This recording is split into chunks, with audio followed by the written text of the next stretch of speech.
பாவா இன்னைக்கு என்ன டே? வெட்னஸ்டே. ஓ அது இல்ல பாவா, இன்னைக்கு என்ன ஸ்பெஷல் டே? இன்னைக்கு ஒரு ஸ்பெஷல் இல்லையே. நான் க்ளூ கொடுக்குறேன், அப்படியாவது கண்டுபிடி. சொல்லு. இதோ பாரு. கண்டுபிடிச்சிட்டியா? பர்த்டேவா? என் பர்த்டே ஆகஸ்ட்ல தானே வரும், பிப்ரவரியில எங்க வரும்? ஓகே, அப்ப இருக்குது. அது ஓரம் வை.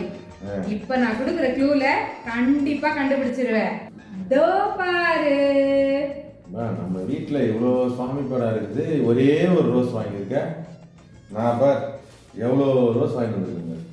உனக்கெல்லாம் ரோஜா இல்லை, பூஜா கூட கொடுக்க கூடாது. இன்னைக்கு வேலண்டைன்ஸ் டே. அதை சொன்னோம்னு வச்சுக்கோ, வெளியில கூப்பிட்டு போ, ஹோட்டலுக்கு கூப்பிட்டு போ, அங்கே கூப்பிட்டு போன்னு சொல்லி செலவு வைக்கும். அதனால தான் சொல்லலை.